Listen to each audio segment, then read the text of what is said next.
Let's get back to where we left off. We ended our discussion on psychiatric disability and our dubious progress, quote unquote, in dealing with it as a culture and as a country. And we did that by focusing on the tragic tale of Andrew Goldstein and Kendra Webdale. That was a double tragedy because there were two victims. Andrew was a victim of a system that failed him, a system that looked good in principle, that looked good in rhetoric, but didn't work very well in practice, at least not in New York City where he was living. And Kendra, who became his victim as the forces and rages and chaos and confusion of being in an uncontrolled psychotic state drove him to push her in front of an oncoming subway train, which killed her instantly. We pointed out that there was one good outcome of that horrific set of events, and that was later in the year that that happened, there was the passage of Kendra's Law by the New York State Legislature, signed by Governor Pataki, who became one of the principal villains of the piece, at least as that was written up in the New York Times article that appeared in May of 1999. The event happened in January of 1999. The big Times article was made, and legislative action took place in November of that year. I think I also mentioned in passing that one thing that was really striking about the campaign for Kendra's Law was the alliance between often unlikely collaborators. That one major group that supported Kendra's Law was NAMI, National Association for the Mentally Ill. Not so much the national organization, there is a national organization, but there's a state organization, and many localities have their own local organization. Rochester has a very active and effective NAMI chapter. So did many other cities around New York. And those NAMI chapters, and I'll say a little bit more about what NAMI is and how it's structured in a moment, together with local law enforcement, who thought the issue also affected them. Many law enforcement agencies thought that they were handcuffed, literally, by various of the laws surrounding the rights of the psychiatrically disabled, so they could not retain someone like Andrew Goldstein. That was their perspective. It was also the case that, of course, facilities that would have been able to provide at least temporary relief to Andrew Goldstein were underfunded or closed down or had vast waiting lists and so on. But in any case, law enforcement got involved and made this very interesting alliance with NAMI and all the people who supported it. And a very important player in the whole story was Kendra's family, her mother, other members of her family, who have still been active in Kendra's Law, because since that it was created only for a limited period of time. It was evaluated and renewed on a couple of instances. It's still in effect. And Kendra's family is still involved with that. They see it as a wonderful living legacy to Kendra. They would, of course, want Kendra to survive and enjoy her life. But if that couldn't happen, then at least her spirit would carry on, and people like Andrew would get proper treatment under proper circumstances. There are all sorts of other ethical, legal issues that surround Kendra's Law, but that's the essence of it. So let's say a little bit more about NAMI. NAMI is an organization which is made up not so much of the psychiatrically disabled, the mentally disabled themselves, because logically, it's a simple sort of, such people are often not of full capacity and wouldn't really be able, with clear heads, to organize on their own behalf. In some cases they can, certainly when medications and other treatments are working. Sometimes they don't always work, even when taken zealously, carefully by everyone involved. But it's mostly advocates for the mentally ill from their family, from their neighbors, from leading citizens in the community. So it's made up of the family and friends of the mentally ill, often in alliance with leading public figures, and also mental health professionals who see the great value of NAMI. This is some material combined here, and I'll go through it quickly, from NAMI's national website. You can look it up, it's real easy. And NAMI's Rochester chapter, which follows. It's a breeze that blows I guess I have to write on heavier paper. Moving off the lectern. Let's see if the cover band works. There's an interesting emblem. I've never actually read about how it's supposed to be interpreted, but there it is. I don't know if you can see that. And I think it looks like it's very organic and kind of healing. Maybe it suggests grass. It's a grassroots organization. Something of that sort. In any case, it's going to be in striking contrast to another website when I get to another important advocacy organization. So from both the national and the local website, we get a mission statement. NAMI's Rochester chapter says specifically, its mission is to provide support, education, and advocacy to individuals and families of all cultural backgrounds who are living with mental illness. NAMI Rochester is dedicated to educating the public about mental illness, offering resources to those in need, and insisting that mental illness become a national priority. And NAMI is a designated recipient of United Way funding, so if you want to contribute, you can contribute to United Way and designate this as your prime recipient of your charitable donation, or you contribute to NAMI directly. And it's interesting to see how they recruit folks to support them. A little bit more from deeper in the website. NAMI Rochester offers several free education and support programs for individuals and families. Our education program gives families and individuals living with mental illness a place to access a strong network of education and support programs presented by trained teachers and facilitators. There are, for example, family-to-family programs where family members of the mentally ill support one another in various sort of combinations. There's also something called NAMI Connection, a recovery support group for people living with mental illness. Participants learn from each other's experiences and share coping strategies, encouragement, and understanding. That's the mentally ill themselves, not so much their families, which need support as well. There's a NAMI News update with a report of what they've been doing recently, and that page lists the board of directors.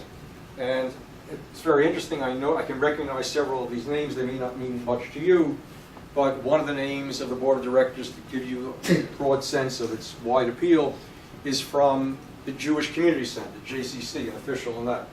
Another person listed is Jack McIntyre, MD, just modestly.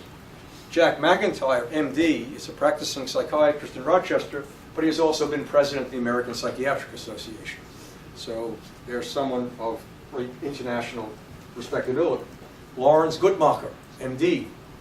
That's Larry Guttmacher, who is the head of the Rochester Psychiatric Center right now, and also a member of our Department of Psychiatry, director of residency training for many years. He still acts as an advisory dean for medical students in the medical school.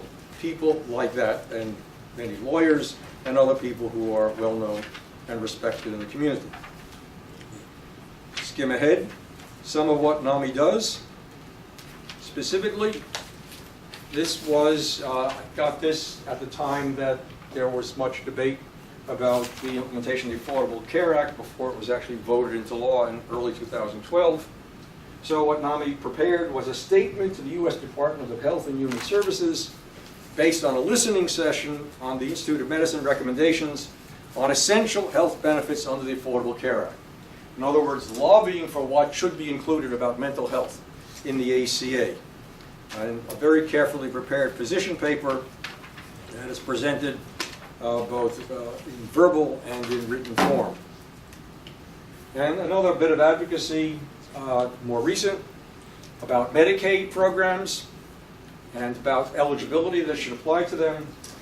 The statement in the middle of the presentation from NAMI is, excuse me, Medicaid is the largest source of public sector funding for state mental health programs and has been pivotal in providing recovery-oriented services for children and adults living with serious mental illness. NAMI strongly supports expansion of Medicaid under the Affordable Care Act, which is an ongoing political struggle, and you can see what NAMI's position is. They have their own reasons. It's It's not just good for poor people in general, but it's essential for people who are struggling with mental illness, since, as we've talked about, Medicaid is one of the major sources of support.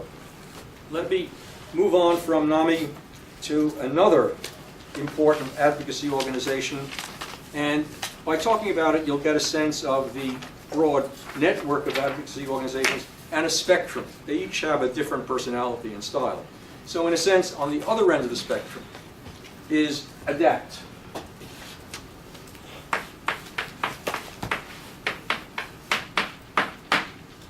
The exclamation point is an important part of the ADAPT name and style. ADAPT originally began, you may remember, I think there's some mention of this in one of the articles, the film that Billy Goldfuss made when Billy broke his head. ADAPT began in Denver, so it's, forget exactly what, for affordable public transportations. That's what this part stands for, public transportation, and it was an effort begun in the early 80s to promote the kinds of guarantees that got incorporated in some form, many say in a watered-down form, in the Americans with Disabilities Act. The logo of ADAPT is very different. That's why I pointed out, so we can have a contrast, of the logo, the sort of organic, peaceful, grassroots, growing from the earth logo of NAMI. The ADAPT logo is this, if you can see it. It's a kind of stick figure, stylized figure, and what it represents, you can see the circle, semicircle on the bottom. That's the wheel of a wheelchair, and the person is sitting in a wheelchair who has her hands stretched out like this. They were cuffed, but the cuffs are broken, unchained. And this is all very important because ADAPT is a very different organization. It's a defiant organization from its logo to its to its statements on its website to its actions. Let me just read you a little bit from the ADAPT website. You heard NAMI, the tone of respectable use and reliance on leading public citizens. We do things in a very circumspect way. We bring in professionals, and we petition government in very respectful ways, and so on. ADAPT is different. ADAPT is a national grassroots community that organizes disability rights activists to engage in non-violent direct action, including civil disobedience, to assure the civil and human rights of people with disabilities live in freedom. ADAPT, and so on, and then there's an announcement of the next set of public events, civil disobedience events that are called for. ADAPT is not an organization of the families of the physically disabled. It is an organization of the physically disabled themselves. And it is a very aggressive organization. To read a little bit more from the website, here are some events that are coming up. We will be in Washington, and members of ADAPT have recently appeared at various Senate committee meetings and been, in my judgment, appropriately disruptive of some of the nonsense and quick action that's surrounding the tax reform measures. They're pointing out their implications. They did similar things when there were direct attempts to push through health reform. Now we're getting it indirectly through these tax measures. But in any case, ADAPT fought to ensure that the U.S. Congress would not make arbitrary cuts to Medicaid while developing a 10-year budget, et cetera, et cetera. And to your attention, check out the National My Medicaid Matters rally coming up. For decades, people with disabilities, both old and young, have wanted alternatives to nursing homes and other institutions when they need long-term services. Our long-term care system has a heavy institutional bias. Every state must receive Medicaid, that receives Medicaid must provide nursing homes, but community-based services are optional. 67% of Medicaid long-term care dollars pay for institutional services, while the remaining 33% cover all the community-based services, options, waivers, and so on. We must change these proportions. And so it goes in this very defiant, we're going to do it, We're going to do it hard. We're going to do it with civil disobedience. And here are some actions we call upon you. Tell the President and Congress that Medicaid is important to you. Contact your representatives. Be active. Get involved. Civil disobedience. And here are some other, a list of local successes based on civil disobedient actions in Rochester. Include advocating for ramps in the new Hyatt Hotel and achieving them. Advocating for an entry ramp to the Empire Brewery. I think it's since folded, but any new public establishment opens up in areas that are being promoted for tourism and other reasons, they're there. Improving snow removal practices in the city. Improving accessible housing policies in the city, etc. These are the kinds of things we've stood for and that we've done.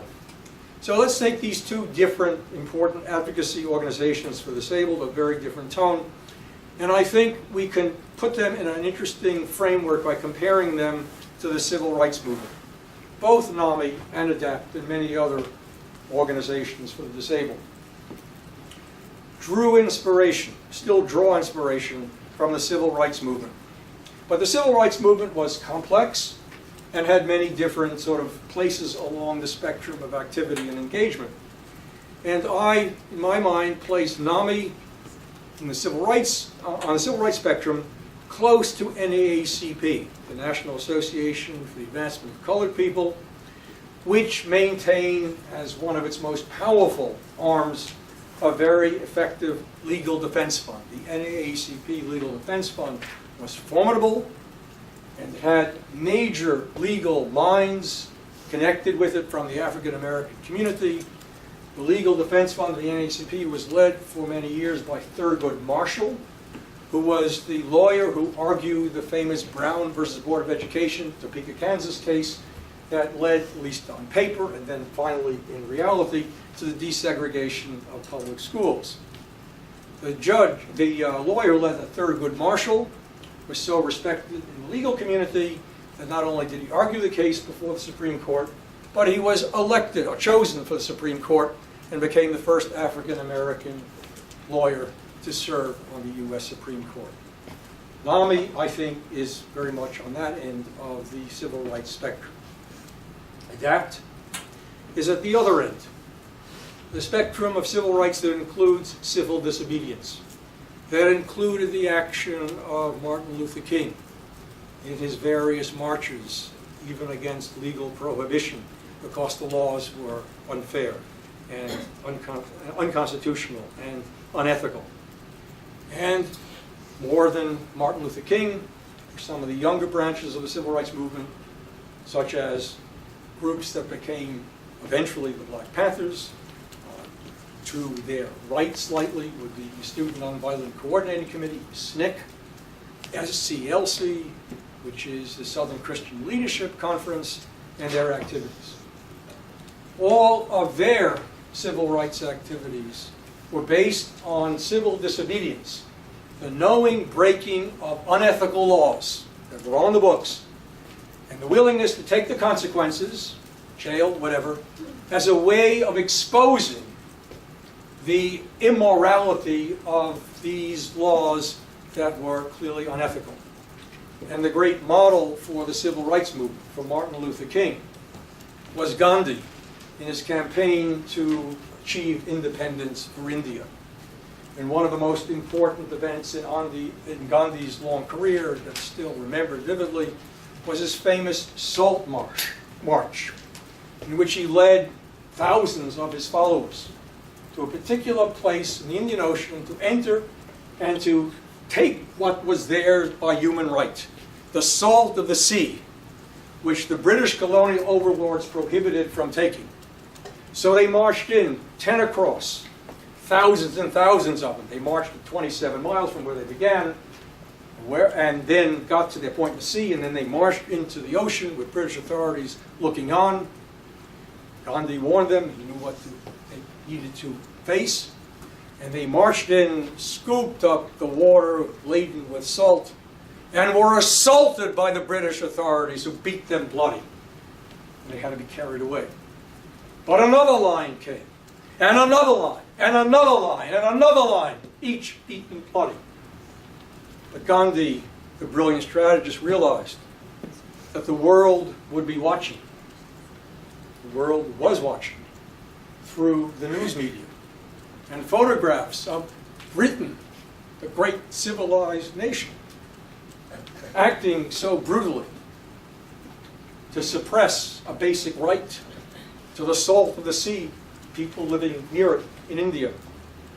This became worldwide news, and it put colonial Britain in a very severe ethical dilemma.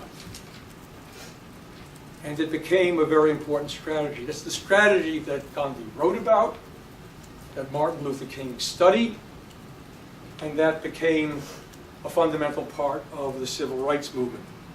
Sit at a lunch counter to which you have full rights and privileges. Use a restroom that's marked for whites only.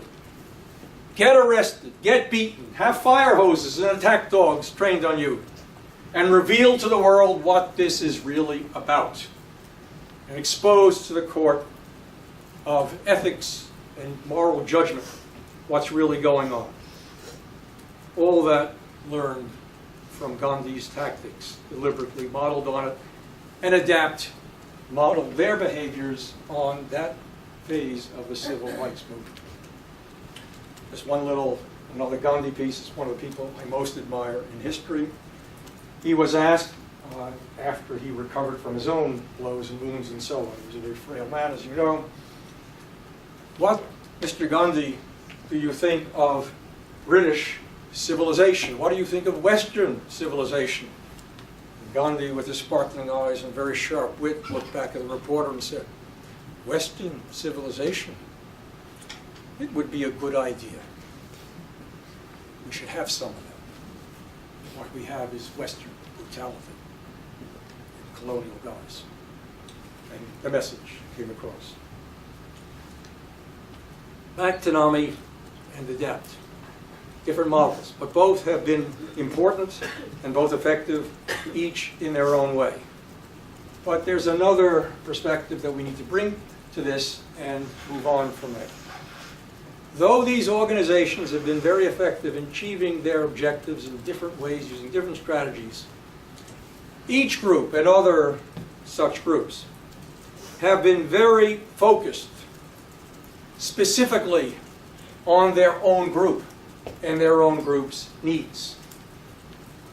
This is the issue that Beatrix Hoffman raises in her wonderful article, Health Reform and Social Movements in the United States, which was published in the January 2003 issue of the American Journal of Public Health, which is also the very issue of the American Journal of Public Health where Byrne, Brown, Fee, and Lear published their article on health reform in the U.S. that the Obama administration later quoted in its Supreme Court brief. It's also where, as we'll get to, Bruce Vladeck published a powerful editorial that sort of updated the views that you heard about from him about Medicare. This is a broader view. And by the way, Ted Kennedy had a guest editorial in that issue, the January 2003 issue of the American Journal of Public Health, trying to the theme of the issue was reigniting health reform, even in the midst of the Bush era and well before the mobilization begins for what becomes the Affordable Care Act. 2003 is an important turning point. Well, Beatrix Hoffman, in this article that I had a pretty strong hand in as editor of that section of the journal and saw it develop. Beatrix, I think, is an absolutely remarkable scholar, one of the best there is. And this article really shows her imagination and insight. She talks about groups like ADAPT and various affiliated organizations. Disabled in Action, which is mentioned on page 79, various women's health groups, Proactive for Women's Rights, Reproductive Rights, AIDS activist groups like ACT UP on page 82, which were so important in getting national attention and action on the AIDS crisis, when the Washington administration and various national organizations were trying to ignore it or look the other way, or raising really the wrong set of issues. Hoffman connects these direct actions, street demonstration tactics, civil disobedience, what they use so effectively, to a more general point, because she's a historian who thinks very broadly and synthetically. She says, let's step back a bit and put this in perspective. When you look at the long history of health reform efforts in the United States, going back, let's say, to Rubinow in 1904, the AALL beginning in 1906, and their campaign and so on that we talked about before. These efforts at health reform have generally been led by elites, typically, of course, white elites, academics, health professionals, policy types, health economists, and so on, and maybe a few key political figures, but they're all elites. Much of their energy and effort over the century has been devoted to fighting a rearguard action against the attacks, the assaults of the right wing, using typically red baiting attacks and the assault of special interest groups which use whatever rhetoric they think will conveniently serve their purposes. So those who have led the campaign for national health reform, whether it be Rubinow at the turn of the 20th century, or Sigarist in the 1930s and 40s, or whomever else along the way, have been good at identifying the major issues, but they have not been good at rousing grassroots support, local mobilization, down there in the weeds effort. They have been distracted by the need to defend themselves against lots of red baiting charges, so they've had their energy used up, but mostly they are academic and professional elites, and they know how to talk to other academic and professional elites. They have not built a grassroots movement for national health reform. Where there have been successful grassroots movements for health reform, they have been led by groups like ADAPT, ACT UP, NAMI, and these have been single-issue organizations aiming at specific reforms, incremental typically, for their particular constituency, for the people they are most immediately concerned with. Hoffman states this very clearly on page 75 of her article. So there you have the distinction. Health reform, as we've been talking about it, led by elites, no grassroots support, very limited efficacy. Very effective action by grassroots groups, using a variety of techniques along the spectrum of civil rights activities, from the legal to the direct action to the civil disobedience and so on, seemingly more effectively. Some major changes happened about AIDS policy fairly quickly. Some major things began to happen about other kinds of disability policies. But these groups have been focused on their own constituency, their own particular population. Hoffman says, however, that there are some hopeful signs that these single-issue campaigns or single-group campaigns have, since the 1990s, begun to generalize, become focused on expanding and universalizing the concerns, the appeals, not just being concerned about their own particular group. And if you look at her article carefully, pages 76, 79, 81 to 82, and especially, I think, the most vivid illustration of this is a flyer that was generated during the battles over Clinton's health reform, which is reproduced on the bottom right of page 81. Here it is in the article. And the flyer reads, "After you march for lesbian, gay, bi, and transgender rights, take the next step. National civil disobedience at the Capitol. Health care is a human right, not a business. Health care for all. The single-payer plan is the cure. Clinton's plan," this was in 93, already articulated or being promoted, "Clinton's plan is not enough. Act now.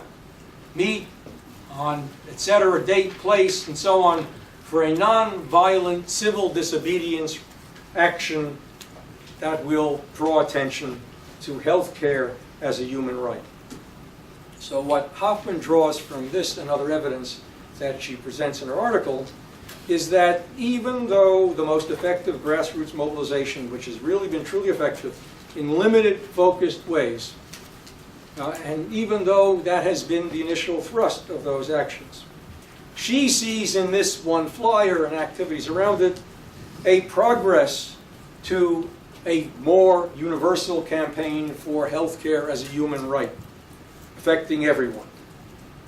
And in my own connections with a lot of health reformers based in New York City, with whom I have a lot of continuing connection, I saw that progress vividly in the career of one of these activists, a man called Mark Haney, H-A-N-N-A-Y, look him up, who when I first encountered him was a very effective activist for what was called the gay men's health crisis. That was obviously dealing with the AIDS issues and needs to address the problems of the AIDS community. A few years later, I encountered Mark Haney again. Now, no longer as leader of the gay men's health crisis, someone else was playing that role. He had moved to a group called New York Metro Healthcare for All campaign. And that's exactly the progress that Beatrix Hoffman is talking about. Mark Haney did it in his own career, starting with specific grassroots advocacy for a particular group instead of single issues, to a more general campaign for health as a human right. So that movement, I think, has developed quite significantly since 2003. And to understand it best and its significance, you have to put it back in perspective by looking at the Affordable Care Act. Some see the Affordable Care Act as the culmination of a century of struggle for health reform in the United States. Many others, including me, note that the Affordable Care Act falls far short, woefully short, of making any statement or claim about health care as a universal right. In fact, even if fully implemented, it would not achieve universal coverage. There would be 28 to 30 million people left out by the estimates of the very people who designed it. T.R. Reid draws these conclusions very, very carefully in Chapter 12, which I urge you to go back and read again. It's all about the Affordable Care Act and what's in it. And I think you should look particularly on pages 215 to 225 of that chapter, where he makes the point again and again very effectively in these terms. And I'll just give you a sample. You can certainly read this on your own, and we know that he writes very lucidly and accessibly. All the developed countries except the United States have decided that every human has a basic right to health care. Many international organizations have come to the same conclusion. And he goes on to explain that. But that's not what the Affordable Care Act says. So why doesn't the United States have this right? And you could see this as he continues the chapter. Let me just conclude with another statement from him. The United States differs from all, at page 224, differs from all other developed countries in that it has no floor or no ceiling. For tens of millions of people, the American healthcare system offers little or no care until too late. And why is this the case? Because Americans just don't see, or maybe don't care. We have to look at that a little bit more closely. And he ends the chapter by coming back to William Shaw. Before we get to problems like that, the United States will have to face William Shaw's first question. What are our basic ethical values? Page 225. Do we believe that every American has a right to health care when he needs it? Do we really believe that? After that question is resolved, then we can move on to the task of designing a healthcare system that works for all Americans. When we get to that stage, we can draw on a world of ideas and experiences, all the lessons we learn from healthcare systems in other industrialized countries. If we first get to the point of asserting clearly that healthcare is a basic right. I want to turn quickly to Bruce Vladek's editorial in the January 2003 issue of the American Journal of Public Health. A powerful, powerful editorial by a powerful mind, advocate, and healthcare professional. It's called Universal Health Insurance in the United States, Reflections on the Past, the Present, and the Future. The whole article deserves very, very careful reading, but I want to call your attention just to a couple of places in that article. Midway through, he provides a brilliant set of explanations of the five, makes them nice sort of matching pairs, 5 historical, cultural, and 5 political structural explanations for why the United States has been so different from other countries, other democracies like England, Germany, France, Switzerland, and Taiwan. And you should read this very carefully. It's the work of a master political scientist. He has a PhD in political science, besides the experience of running CMS, the agency that oversaw Medicare and Medicaid. He did that for 4 years as an appointee of the Clinton administration before he stepped down and continued his role as a health consultant and author and so on. There are 5 important reasons. Let me just call your attention to 3 of them. What are the historical cultural explanations for why the U.S. has never moved to the stage? 1, Americans in general, compared to those citizens in England or Taiwan or whatever, Americans in general have more negative attitudes about government than people in most other countries, and certainly more negative than people in other democratic countries. This has been a consistent theme in American history. Astute observation. Let's move on to another one. Another one is number 5. We have never had a strong labor party in this country, in part probably because black and white workers together in a large-scale political movement is impossible to imagine, or at least has been impossible to imagine, in the United States. So one of our legacies, one of our 2 original sins as a country. One original sin was forcing Native Americans off their lands and herding them onto reservations. And the second, of course, was slavery, the institution of slavery, and the institutionalization of that within our very Constitution by making slaves African Americans, not whole men, but 3/5 of men, etc. It is because of that legacy, which has become even more vivid and hard to miss during our recent years, all the Trump years, if you like, that we know that we have a bitterly divided country on racial lines, and that may have prevented a true movement based on working class circumstances and common victimization. Poor whites and poor blacks commonly victimized, but too busy fighting one another to see that the common enemy is somewhere else. And that's been a deliberate kind of manipulation. Number 9, another reason. In the absence of strong parties, by which he means that they are weak ideologically, they gravitate to the center, they have no principles.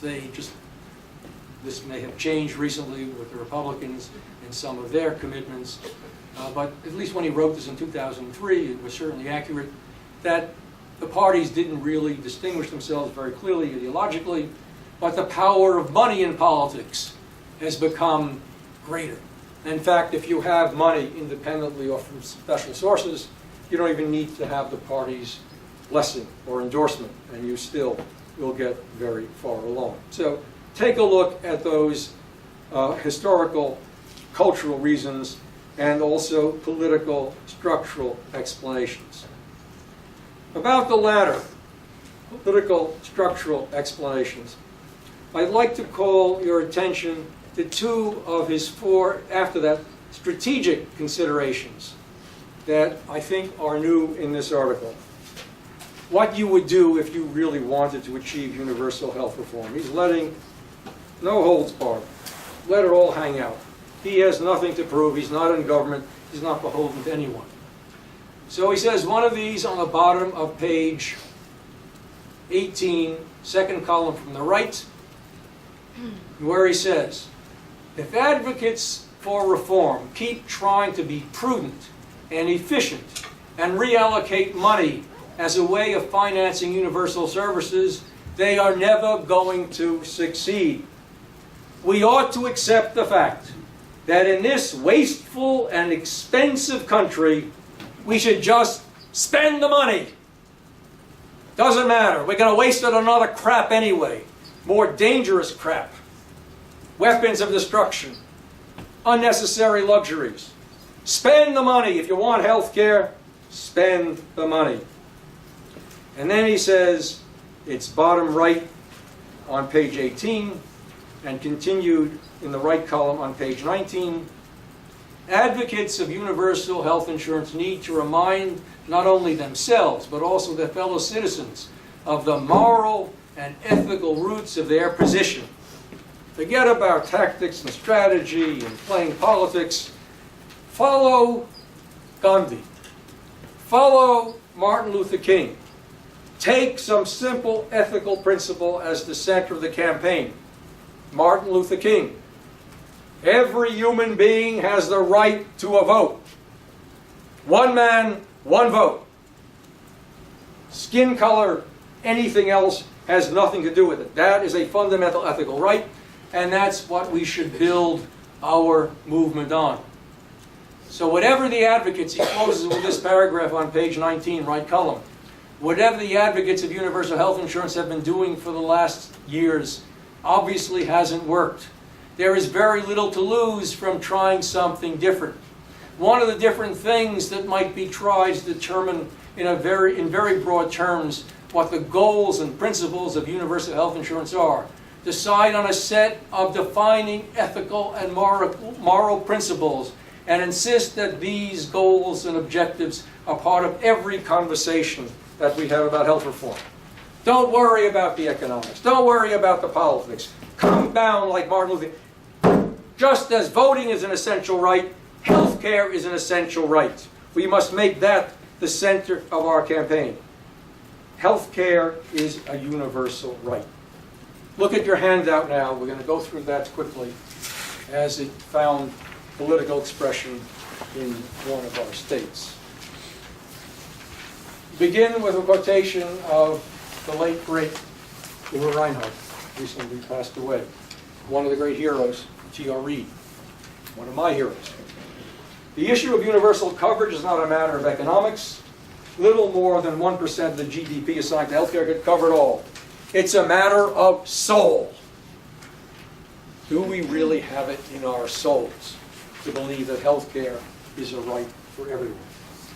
Flip it over to page 2, where a cartoonist captures where we have descended as a society.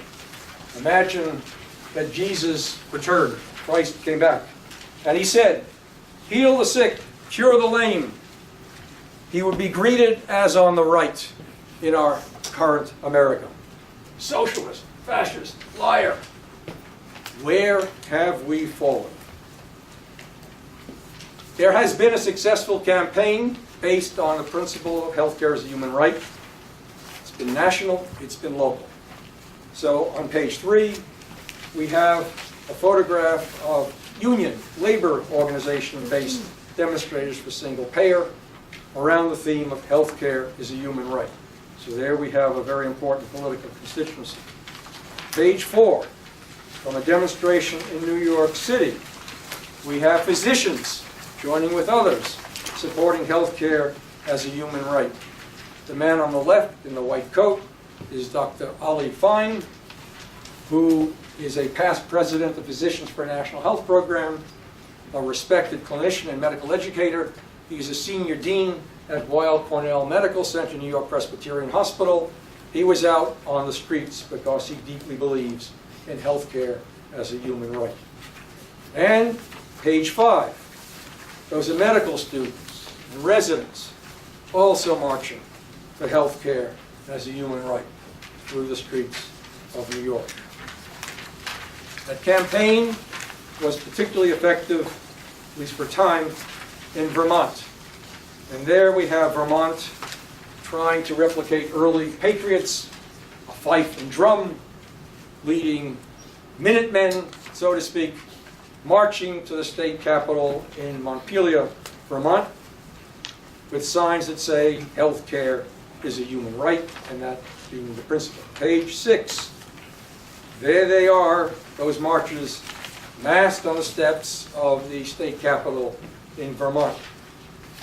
And on page 7, on the left, you can see them up the steps of the state legislature. And here is some reported news. On Thursday, March 24th, 2011, members of the Grassroots Healthcare as a Human Rights campaign cheered on as the Vermont House of Representatives voted 92 to 49, an almost 2-to-1 margin, to pass the Universal Health Care Bill H202 that was being considered in the Vermont legislature. As it passed, it was the result of thousands of Vermonters speaking out and demanding that health care be treated as a human right. So what these demonstrators, what these advocates had achieved was a basic commitment to health care as a human right. But how do you translate that into a specific program? How do you make that into real legislation? How do you make that into real rules and regulations? Well, we need an expert to guide us. William Shao was the great American expert who was brought back to his roots in Taiwan to advise the Taiwanese government. The United States federal government, national government, American Congress, has never thought it appropriate to invite William Shao to come to testify to Congress to tell the United States how it could do it. But Vermont thought that they could appeal to their neighbor, William Shao, at Harvard, a neighboring state in Massachusetts. Would you come and advise us how we can implement this in Vermont? And there, in that, I think, very simple but moving photograph, is William Shao carrying his set of recommendations and the book in his right hand, about to take a seat to testify to the legislative body in Vermont as the culmination of this campaign.